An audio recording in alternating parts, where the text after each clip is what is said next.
déception chez McLaren ou alors grosse surprise du côté de Red Bull.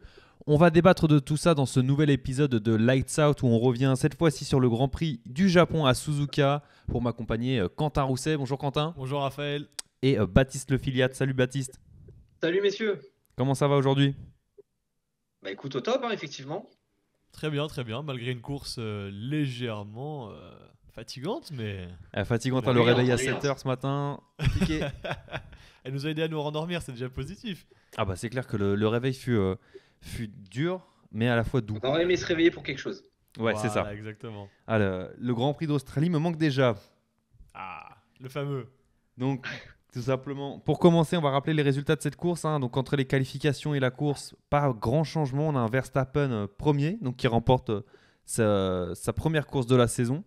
Norris deuxième, Piastri troisième, Leclerc quatrième, son meilleur résultat de la saison. Russell et Antonelli 5 et 6e. Hamilton 7e, suivi par Hadjar 8e qui marque ses premiers points de la saison. Albon 9e, Bierman 10e, Alonso, Tsunoda, Gasly qui suivent. Sainz 14e, Douane 15e, Hülkenberg 16e. En P17, Lawson, puis Ocon, Bortoleto et Stroll pour terminer. Voilà le résultat de ce Grand Prix. Alors on le disait, Max Verstappen, vainqueur à Suzuka, la première victoire de la saison pour les Néerlandais. Mais surtout, sa 4e victoire de suite à Suzuka, c'est une première. Baptiste, qu'est-ce que tu as pensé de la performance de Max lors du Grand Prix ? Max Verstappen, à n'en pas douter, montre encore une fois qu'il est le meilleur pilote de cette grille. Vraiment, personne ne discute avec Max Verstappen depuis 2022 maintenant. Je ne vais pas compter la saison 2021 où Hamilton lui a tenu tête jusqu'au dernier Grand Prix. Mais Max Verstappen avec la deuxième monoplace du plateau, voire troisième, hein, on ne sait pas vis-à-vis de Mercedes, mais en tout cas une monoplace bien inférieure intrinsèquement aux deux McLaren. Et il nous claque un chrono phénoménal en qualif. Il nous sort une pole que personne n'attendait. Même Red Bull était extrêmement surpris de cette pole. Et il parvient à maintenir une cadence infernale face au McLaren pendant la course. Franchement, il m'a impressionné, Max Verstappen. Alors, c'est pas la première fois, hein, on le sait, c'est un pilote extraordinaire. Mais on a l'impression qu'on peut le mettre dans n'importe quelle voiture de la grille. Et il parviendra à faire un podium ou des miracles, quoi. Il est extraordinaire. Il fait Vraiment, partie de ces pilotes qui arrivent encore à nous surprendre. C'est-à-dire que, comme tu l'as dit, on ne s'attendait pas à ce qu'il sorte cette pole. Et puis, à la vue des réactions dans le garage de Red Bull, même à la radio pour Max Verstappen, on sent que c'est le pilote qui est au-dessus, qui arrive toujours à nous surprendre et qui apprécie d'autant plus maintenant ces moments de joie, ces réussites, parce que c'est quelque chose qui arrive de manière un petit peu plus inopinée. Quentin ? Ouais, et puis on entend toujours, ouais, mais la Formule 1, c'est la voiture qui fait toute la différence, le pilote il fait rien, nanani, nanana. Bah là, voilà, ça prouve que un Grand Prix comme celui d'hier, c'est l'exemple parfait, un week-end, pardon, comme celui d'hier, c'est l'exemple parfait que non, ce n'est pas que la voiture qui fait la différence en Formule 1, le pilote aussi a une part de responsabilité, et je pense très clairement que ça aurait été un autre pilote de la grille dans la Red Bull, et ben pas sûr que la Red Bull se serait imposée hier. Ouais, très clairement, de toute façon, à partir du moment où un pilote arrive à déjouer le scénario le plus optimiste de l'ordinateur, même de l'écurie, c'est-à-dire qu'il dépasse toutes les prévisions qui pouvaient être faites, on est sur une très grosse performance. La seule fois où j'ai entendu ça dans l'histoire de la F1, c'est le tour stratosphérique et historique même de Lewis Hamilton à Singapour, dont on peut tous se rappeler. Donc là, très clairement, une énorme performance de Max Verstappen qui nous remonte, une F1 qui nous fait plaisir. D'ailleurs, tout le monde était très heureux de sa superbe performance pour battre les McLaren, plus sa petite déclaration en fin de course qui nous a tous fait rire. D'ailleurs, il a dit avec le sourire aux lèvres lui-même. C'était si j'avais été dans une McLaren, vous ne m'auriez pas vu de la course. Ouais, les McLaren qui sont clairement les principales forces, on l'a répété plusieurs fois depuis le début de la saison, qui sont les voitures les plus rapides sur la grille. Et pourtant, un Max Verstappen qui sort de nulle part en qualif. Alors on rappelle que le record du circuit était tombé à 2 reprises en Q3. Les deux McLaren avaient chacune leur tour battu le record historique du circuit. Et Max Verstappen pour 12 millième qui arrive à devancer Lando Norris, une 26 983. Max Verstappen, quoi, tout simplement, il n'y a pas grand-chose à dire. Tu l'as dit, Baptiste, un autre pilote dans cette RB21 aurait été incapable de réaliser cet exploit. Elle est encore plus capricieuse que les saisons dernières. Et Max, il arrive encore à en extraire un potentiel. J'ai envie de dire qu'il utilise 120% de la monoplace, des capacités de la monoplace. Est-ce qu'aujourd'hui, cette voiture, elle n'est pas faite pour Max Verstappen? Est-ce qu'encore une fois, lui, dans une autre voiture, dans une autre écurie, arriverait à s'en sortir aussi bien? On oublie le fait qu'il faut découvrir l'équipe et s'intégrer euh, et s'adapter à sa nouvelle écurie. Est-ce qu'aujourd'hui, dans une McLaren, dans une Ferrari, dans une Mercedes, vous voyez Max Verstappen arriver à tirer autant de performances de la monoplace? Ouais, c'est un peu de la F1 fiction là que tu nous fais faire, Raphaël. Légèrement, Mais légèrement. on sait que depuis qu'il a rejoint cette écurie en 2016, toute l'écurie est au diapason de Max Verstappen et a construit la voiture pour lui. Dès qu'il est arrivé, dès la saison 2016, 2017, on a clairement fait comprendre à son coéquipier de l'époque, Daniel Ricciardo, que la priorité c'était Max Verstappen et qu'on allait tout faire pour lui faire gagner un jour le titre de champion du monde. C'était l'ambition de Red Bull à la base, qui voulait battre son propre record avec Sébastien Vettel, qui était le plus jeune champion du monde et qui est toujours le plus jeune champion du monde de l'histoire. Mais à l'époque, ils voulaient battre leur propre record en mettant Max Verstappen à la place. Alors, ils n'ont pas réussi. Ils ont réussi quelques années plus tard à devenir champion du monde avec Verstappen. Mais c'est clair que c'est un couple qui fonctionne à la perfection. Et on le voit bien que Verstappen et Red Bull, c'est un mariage parfait. Et peu importe si le deuxième pilote Red Bull n'y arrive pas, tant que ça fonctionne entre le néerlandais et l'écurie autrichienne, et ben, tout va du côté de l'écurie de Milton Keynes. Alors après, pour répondre à ta question, non, je ne pense pas que Max Verstappen serait autant dominant dans une Ferrari ou une Mercedes. On a quand même un exemple cette année, hein, c'est Lewis Hamilton. Lewis Hamilton, cette fois champion du monde, qui sort de plusieurs saisons compliquées après avoir tout raflé avec Mercedes. On voit bien qu'il est en grande difficulté sur les premières courses. Certes, il a gagné le sprint en Chine, mais on voit que l'adaptation est compliquée. Alors tu vas me dire que Ferrari n'a pas encore le rythme comparé au McLaren, je suis 100% d'accord. Mais voilà, on ne devient pas en 3 grands prix le meilleur pilote de la grille avec la meilleure voiture. Donc, pour répondre à ta question, non, je ne pense pas que Max Verstappen excellerait dans une autre monoplace. Mais j'ai envie de dire, c'est avec Red Bull qu'on veut le voir finalement. Tu partages cet avis, Quentin? C'est avec Red Bull que tu veux voir Max Verstappen, pas ailleurs? Bah, en un sens, oui et non. Je prends l'exemple d'Hamilton. Hamilton, on voulait le voir avec Mercedes, mais aujourd'hui, tout le monde rêve de le voir gagner avec Ferrari. Alors certes, le projet est compliqué, on le voit dans ses 3 premières courses, malgré le sprint. Néanmoins, je rejoins Baptiste sur une opinion, c'est qu'aujourd'hui, oui, la Red Bull depuis 2016 est conçue clairement pour Max Verstappen. C'est une voiture qui lui convient, quoique très nerveuse, avec des upshifts un petit peu capricieux, vraisemblablement, plusieurs sur ce Grand Prix. Mais oui, dans une autre voiture, je pense qu'il dominerait quand même son coéquipier. Parce qu'on est quand même sur un pilote d'une trempe exceptionnelle. Maintenant, à voir également les monoplaces de la dite voiture, enfin les performances pardon, de la dite monoplace par rapport sur le reste du plateau. Aujourd'hui, on le met dans une kick. Bon, je présume que aussi bien face à Hülkenberg que face à Bortoleto, on a des résultats qui sont quand même assez impressionnants de Max Verstappen qui surdominerait son coéquipier. Maintenant, bon, c'est pas demain la veille qu'on verrait une kick sur le podium pour autant. Oui, c'est dans le scénario que j'imaginais, c'était évidemment pas de le mettre dans le bas de tableau, c'était évidemment dans une écurie capable de jouer aux avant-postes, hein. Donc pour Max Verstappen, 64e victoire de sa carrière, c'est 2 fois plus que Fernando Alonso, le double Incroyable. champion du monde. Des stats qui font déjà tourner la tête. Et puis surtout, Faut pas l'annoncer aux rookies. Hein. surtout, c'est une dernière victoire pour Honda à domicile, une dernière année de la collaboration entre Red Bull et Honda. Honda est motoriste japonais qui donc Max Verstappen permet à Honda de remporter une dernière victoire ici à domicile. Au niveau du classement, c'est Max Verstappen qui remonte à 1 point de Lando Norris. On est vraiment sur un début de saison très serré entre les deux. On a un Piastri à 49 points. Et encore, ce que j'ai évoqué avec Quentin juste avant de commencer cette émission, si Piastri n'avait pas fait cette erreur en Australie, mais encore une fois, on est dans les scies, il serait encore plus proche de ses concurrents. Baptiste, t'es confiant pour le reste de la saison sur une potentielle bataille tout au long de la saison? Entre Verstappen et Norris, tu parles. Moi j'inclus Piastri, tu vois. Alors, Ah, ce bah, ne je voulais sera pas de savoir l'avis de justement tout si le tu monde. incluais Piastri ou pas. Ah oui, Prouve un pour moi, petit peu. c'est une lutte à 3. Donc, justement, je veux entendre vos avis là-dessus. Alors, moi, je suis parfaitement d'accord. Je pense que on se dirige vers une bataille à 3 pour le titre entre Norris, Verstappen et Piastri. Maintenant, je suis très prudent. Pourquoi je suis très prudent? Parce que, effectivement, si tu prends le classement à l'heure actuelle, ce sont les trois premiers. Ce sont les trois qui ont fait la plus forte impression sur les premiers Grands Prix. Maintenant, on est dans une saison à 24 Grands Prix. On a vu l'année dernière que Red Bull a démarré tambour battant et vers le premier tiers de la saison, s'est progressivement mis en retrait et c'est McLaren qui a pris toute la lumière et qui est devenu sur les deux derniers tiers de la saison la meilleure monoplace, alors qu'il n'était absolument pas, il ne se battait absolument pas pour les victoires en début de saison.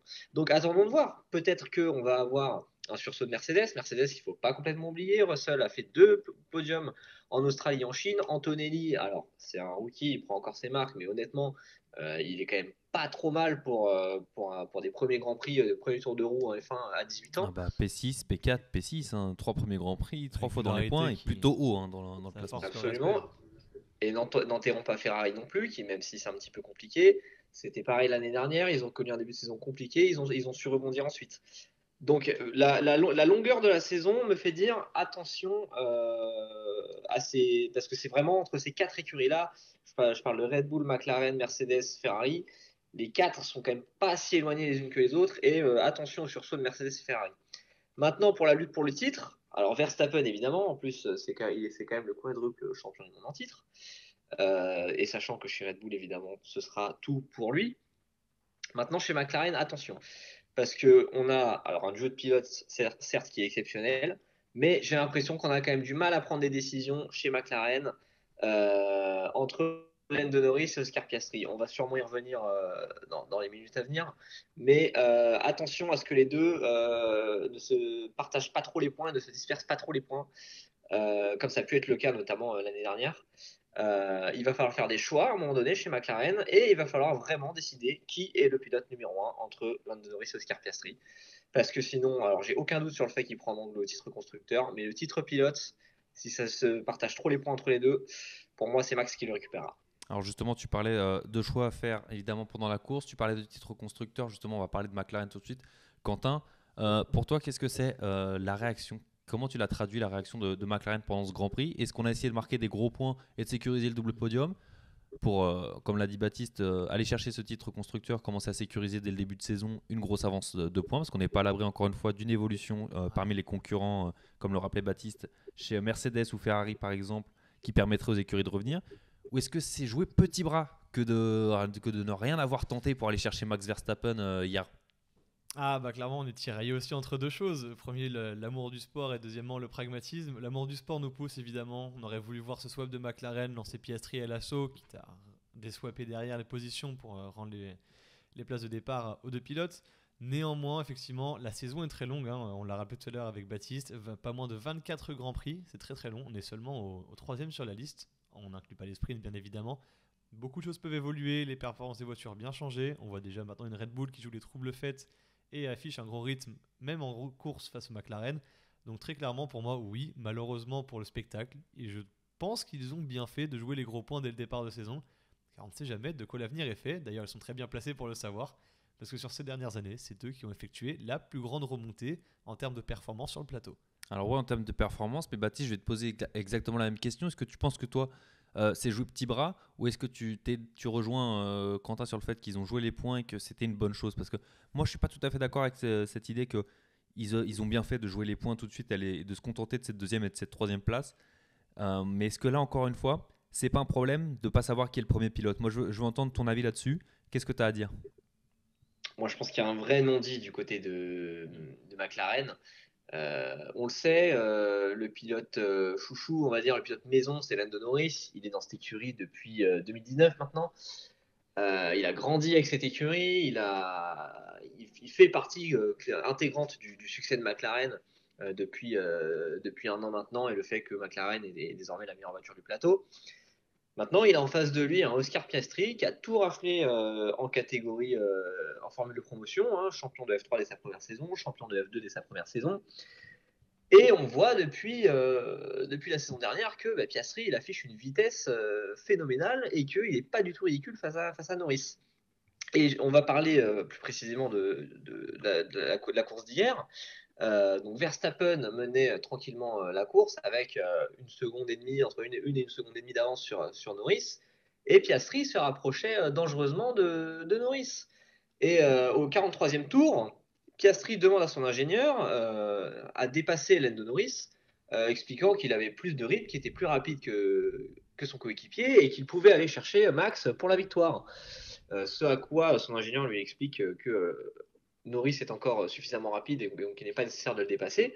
Moi, je pense qu'il y a eu une volonté de protéger Lando Norris de la part de McLaren, en faisant comprendre officieusement que Norris est le pilote numéro 1 et que c'est à lui qu'on donne la priorité. Moi, je ne suis pas sûr que ce soit le bon pilote sur lequel miser, très sincèrement. Alors peut-être que je me trompe, peut-être que Norris, sur la durée, sera supérieur à Piastri. Mais moi, si je dois miser sur un des deux, je miserais plutôt sur l'Australien. Et est-ce que ça crée pas une forme de frustration chez ce pilote australien, Quentin, justement, toi qui aurais peut-être gardé Norris devant, qu'est-ce que tu en penses justement? Est-ce qu'ils ont pris la bonne décision? J'en pense aussi que si Piastri est vraiment si rapide que ça par rapport à Norris, pourquoi n'est-il pas allé le chercher aussi? Alors, on veut bien croire le Team Spirit. Il est encore tôt dans la saison, certes. Maintenant, on l'a évoqué aussi dès le Grand Prix d'Australie et de Chine plus largement. C'est aussi le moment de montrer un peu qui va donner le ton dans cette saison, même si on sait que la préférence va être donnée à Norris dans un premier temps.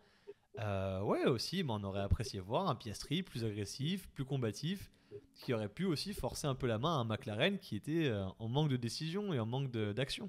Ouais, Le Baptiste, problème, je sais Quentin, ça c'est te que fait tu peux réagir. pas jouer les kamikazes. Voilà. Tu peux pas jouer les kamikazes et Non. tenter un dépassement sur Norris Je le rejoins là-dessus. et prendre le risque de perdre 30 points pour l'équipe. C'est pas Bien possible. entendu, je vais pas Parce que- parler d'un dive bomb ou d'une action kamikaze, juste que ne serait-ce que de montrer un peu l'écro, d'aller se montrer dans le rétro, de casser un peu la distance. Ils avaient beaucoup d'avance quand même sur leurs poursuivants. 9 secondes sur Leclerc dans les derniers 9 tours. secondes sur Leclerc dans les derniers tours. Ils avaient de la place d'attaquer un peu, quitte à perdre un peu de rythme en dégradation de pneus.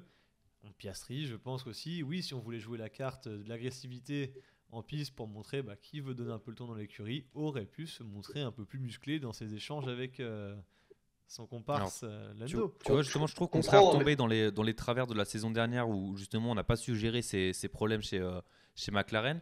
Si justement Piastri s'était montré trop agressif. Voilà. Et tu vois, moi, là où je vais rejoindre Baptiste, c'est que on est sur une course où les positions sont assez figées tout au long du Grand Prix. Et tu as demandé à avoir plus Piastri sur cette course. Je pense que c'était difficile pour lui d'aller proposer plus que ce qu'il a fait. Même pour Norris, si ça avait été la position inversée, je pense que ça aurait été très compliqué d'aller chercher le coéquipier devant. Là, pour moi, il a perdu beaucoup de rythme à rester bloqué derrière Norris. Et il aurait pu, même sans aller chercher Max Verstappen, il aurait pu finir plus proche du néerlandais si Norris avait reçu la consigne de le laisser passer.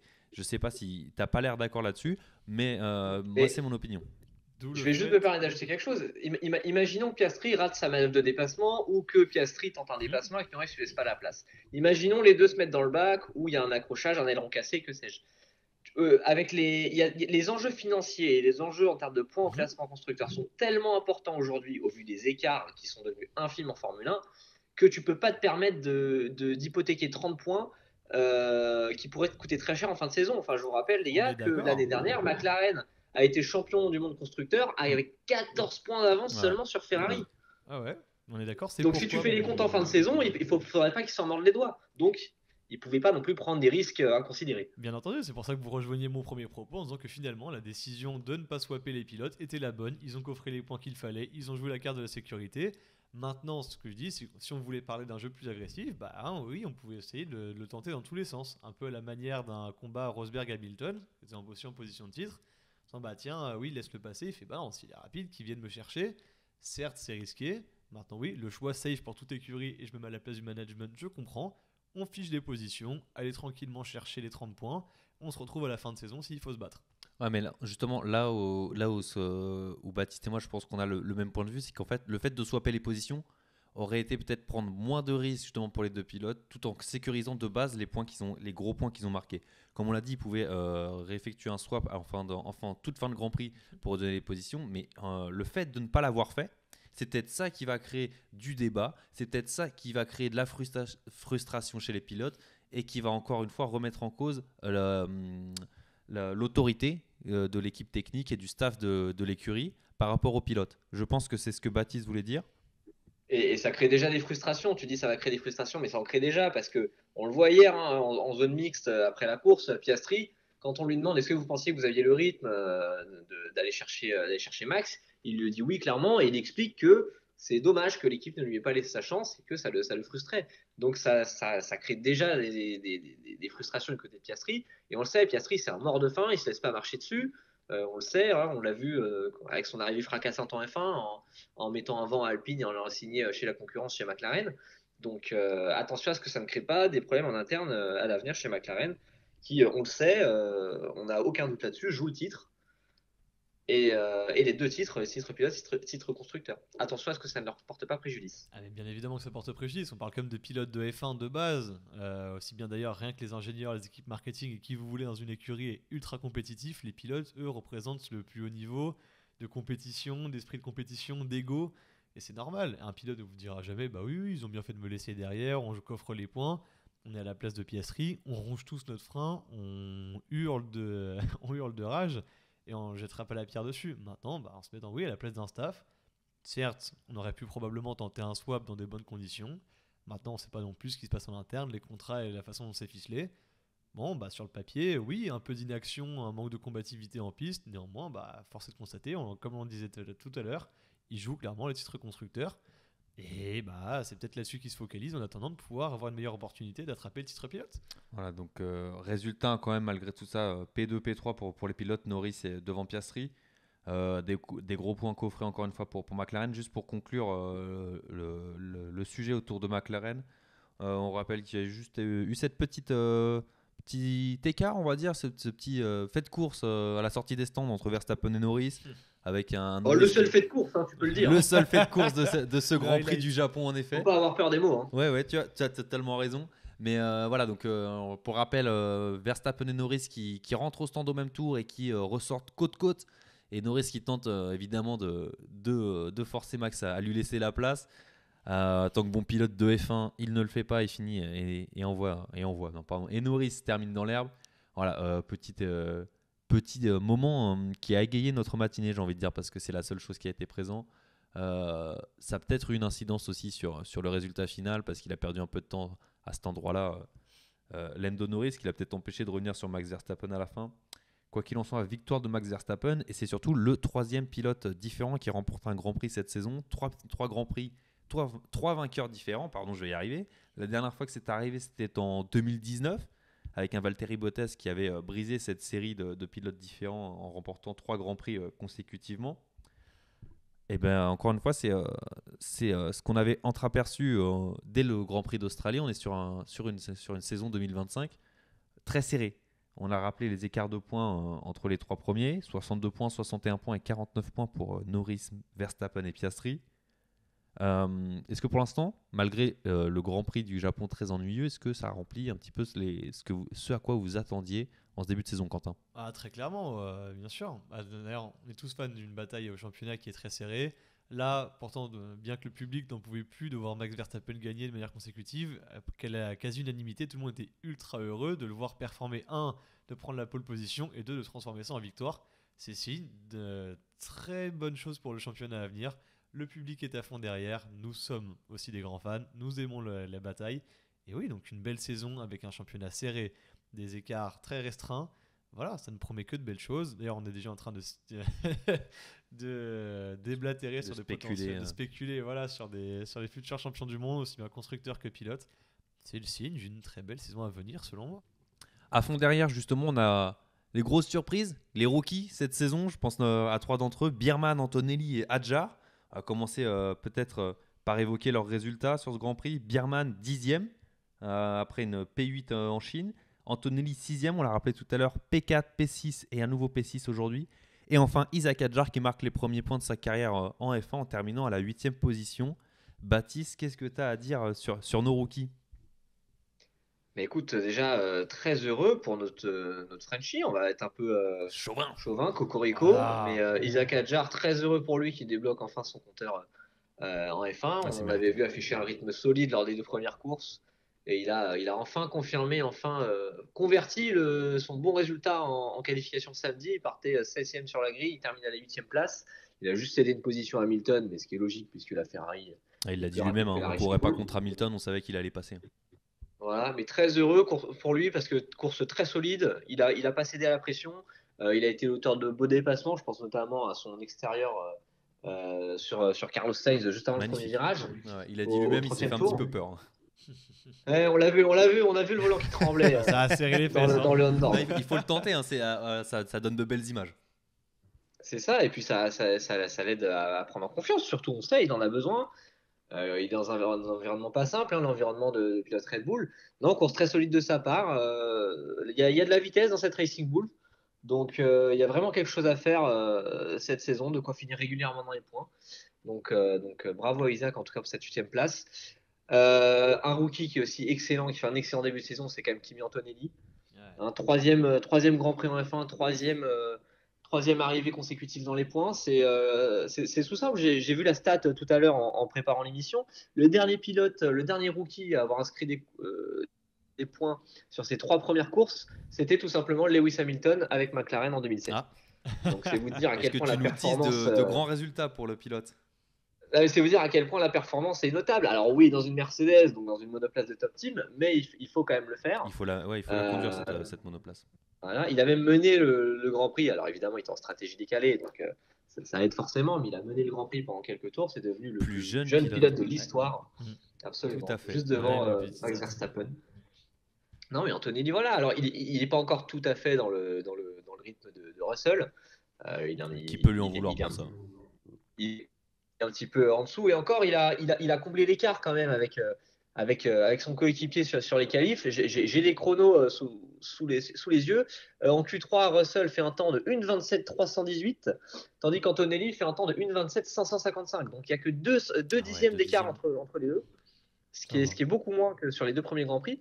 Donc voilà, Antonelli prend confiance, se rapproche de Russell, et ça va être vraiment intéressant. Je pense que un peu à l'image de Norris et Piastri, les Mercedes vont former un duo vraiment complémentaire avec ces 2 pilotes.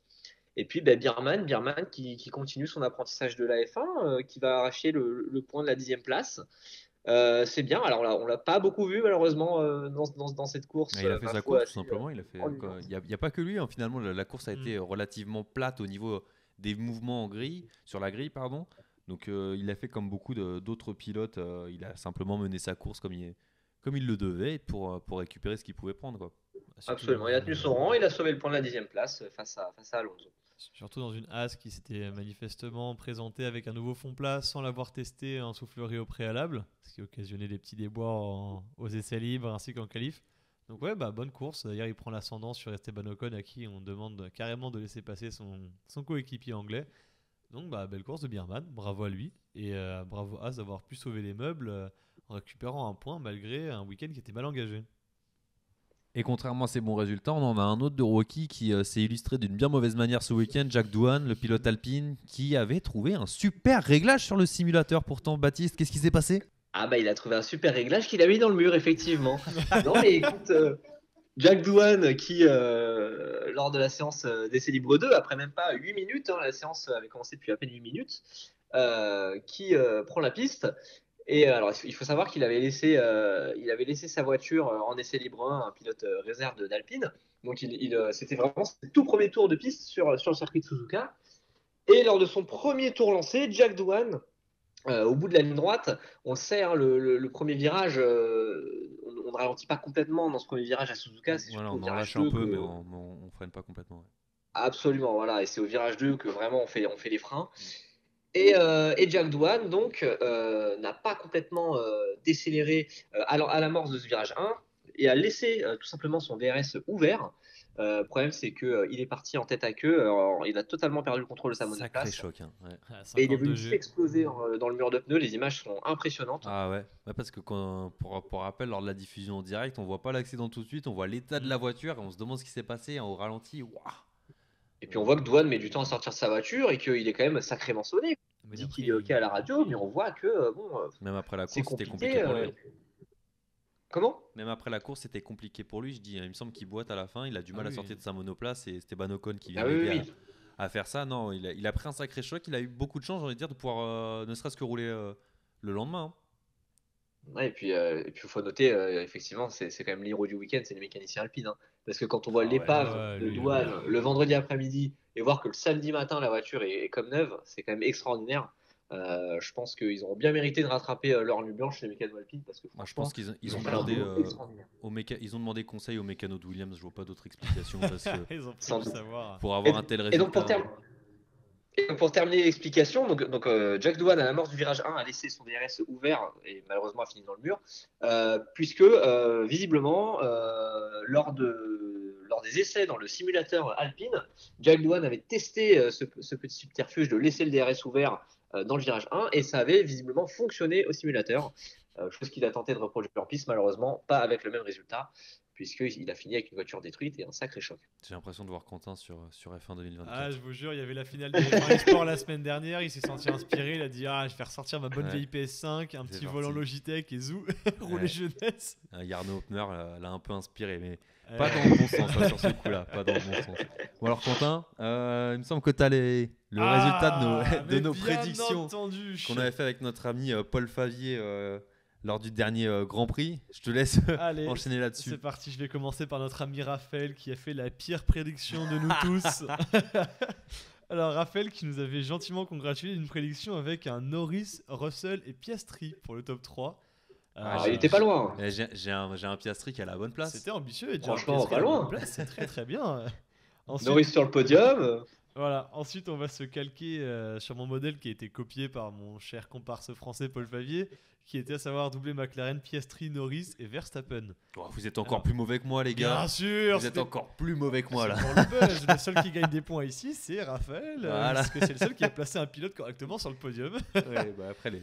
Mais donc, messieurs, pour rebondir sur ces pronos, on peut dire que Raph, pour l'instant, nous devance légèrement. C'est l'occasion de, allez, un petit qui tout double pour le Grand Prix suivant. Quelles sont vos prédictions du top 3 courses, messieurs, pour le podium? Baptiste, est-ce que tu veux commencer? Je te sens inspiré. Je vais commencer. Bahreïn, c'est quand même un circuit avec pas mal de longues lignes droites. Donc forcément, je m'attends à retrouver le duo de pilote McLaren sur le podium. Maintenant, quand on voit la vitesse quand même affichée par Verstappen et ce qu'il est capable de faire avec sa Red Bull en main, ça met quand même le doute. Allez, je vais me lancer. Je vais dire Oscar Piastri premier, Max Verstappen deuxième et Lando Norris troisième. Piastri, Verstappen, Norris, c'est ça. Hein, ok. Voilà, Et absolument. ben on note tout ça. Je pense que Baptiste a apprécié la perfo de Piastri qui piétinait derrière Norris. Mais peut-être que encore une fois, c'est ce qu'on disait tout à l'heure, ça va peut-être encore une fois lui servir de leçon. C'est-à-dire qu'en Ah qualif, oui, il va peut-être oui. encore en donner plus pour aller chercher cette pole position, pour ne plus se retrouver dans la situation dans laquelle il a été Bien en entendu. course. Donc Attention à pas on aller un verra. peu trop loin, n'empêche. Et la prestation de Verstappen, évidemment. Moi, je vous avoue qu'au Japon, je pensais pas personne, je pense, ne pensait qu'il pouvait sortir une telle prestation. Mais je vais te suivre sur un point. C'est que, à mon avis, les deux McLaren, encore une fois, vont être en top 3. Mais je vais rester sur mon George Russell, tu vois. Donc je vais mettre Piastri, Norris, Russell. Je vois bien un podium de Russell. Je sais pas si Verstappen pourra reproduire la même performance qu'il a fait sur ce week-end. Donc je vais me risquer à dire que c'est Russell qui va monter sur le podium. Ok. Allez. C'est beau aussi, on apprécie. Et alors, moi déjà, ni Verstappen ni Russell. Verstappen, pourquoi? Il a beaucoup eu de mal à trouver ses réglages en essai libre. Bon, il a trouvé les bons manifestement vu Oui. sa qualif et sa course qui était vraiment nette et sans bavure. George Russell peut-être un peu plus de mal. Non, je vois un peu une bonne... Il est quand même très, très régulier, hein, Russell. C'est le meilleur derrière le trio de tête. Ah Hein. oui, très régulier, Donc, c'est alors mais... ça, je vois pas Verstappen réitérer son très exploit. régulier, mais en course ne sort pas trop du lot, je trouve. C'est des courses, très bonnes courses, mais légèrement anonymes. Pour l'instant, il fait le travail. Il sait qu'il n'a pas la voiture pour aller Bien chercher entendu. un podium. Enfin, oui, un podium à la régulière.